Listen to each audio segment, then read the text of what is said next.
এবার রূপশ্রী প্রকল্পে উঠল দুর্নীতির অভিযোগ। বিবাহিত মহিলাদের রূপশ্রী প্রকল্পের টাকা পাইয়ে দিতে অবিবাহিত শংসাপত্র দেওয়ার অভিযোগ বীরভূমের নলহাটি ২ নম্বর ব্লকের ভদ্রপুর পঞ্চায়েত প্রধানের বিরুদ্ধে। কথা বলবো, ভাস্কর মুখোপাধ্যায় রয়েছেন আমাদের সঙ্গে। ভাস্কর, কি অভিযোগ? এখন যেটা অভিযোগ উঠেছে যে রূপশ্রী প্রকল্পে ব্যাপক দুর্নীতির অভিযোগ উঠেছে এবং সেখানে অভিযোগ হচ্ছে যে যারা বিবাহিত তাদেরকে অবিবাহিত দেখিয়ে শংসাপত্র দিয়েছেন তৃণমূলের প্রধান। এবং এই অভিযোগের ভিত্তিতেই গতকাল জেলা শাসক বিধান রায় এবং জেলা পুলিশ সুপার রাজনারায়ণ মুখোপাধ্যায়ের কাছে গ্রামবাসীদের এক অংশ অভিযোগ করেছে। এই ঘটনাটি ঘটেছে নলহাটি ২ নম্বর ব্লকে ভদ্রপুর পঞ্চায়েতে।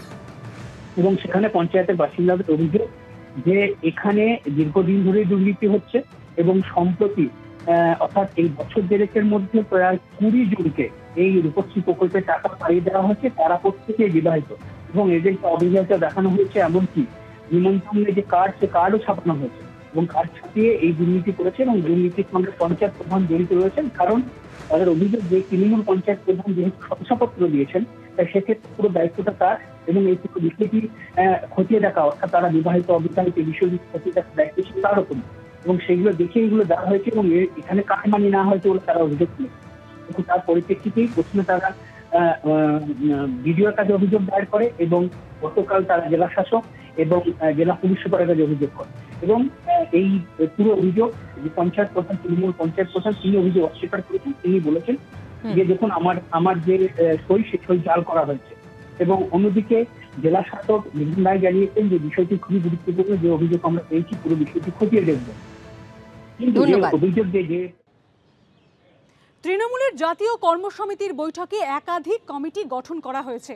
মমতা বন্দ্যোপাধ্যায়ের অনুগত প্রবীণ নেতারা সেখানে গুরুত্ব পেয়েছেন, যদিও একটি কমিটিতেও নেই মদন মিত্র। এবার এই প্রেক্ষাপটে একেবারে ইঙ্গিতপূর্ণ মন্তব্য করলেন কামারহাটির তৃণমূল বিধায়ক। কি বললেন তিনি, শুনুন।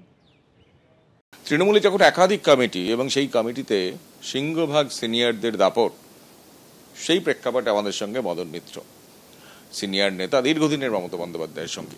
মদন দা, এই কমিটি কারা কারা হয়েছে আপনি নিশ্চয়ই জানেন, কি বক্তব্য আপনার?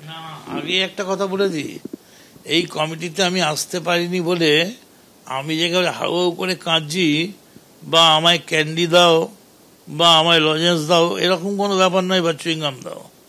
আমি বলছি আমার থেকে জুনিয়র যারা তারা এসেছে, আমার থেকে সিনিয়র যারা তারা এসেছে, আমার থেকে সমবয়সী যারা তারা এসেছে, একসঙ্গে কাজ করছি আমরা যারা তারা এসেছে, সবাই এসছে।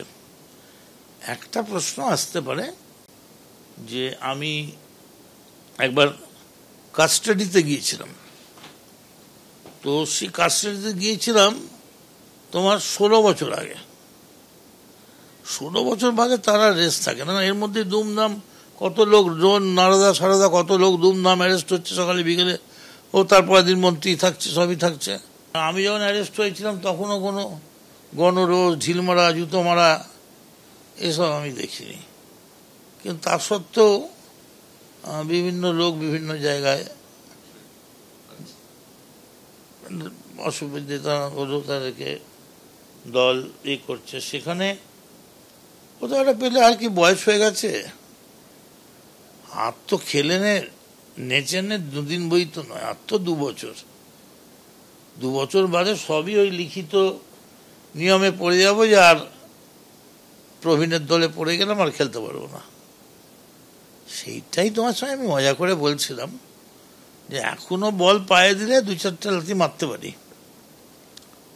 খেললে এখনো খেলা যায়, এটাই একেবারে।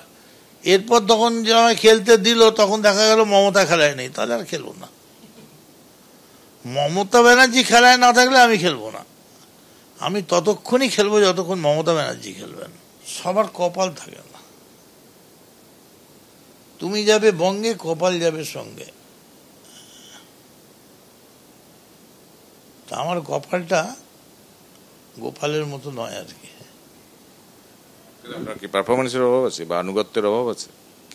সেসব তো আমি বুঝতে পারবো, আমার কোনো কিছুই নয়। আমার মনে হয় মমতা ভাবছে দিতে পারেনি, চাপ। আমি তো ভেবেছিলাম আমি হয়তো অন্তত পার্টি অফিসটার বাগানটা কাটার বাগানে একটা পার্টি কর্মীর দায়িত্ব পাবো, পেলাম কোথায়?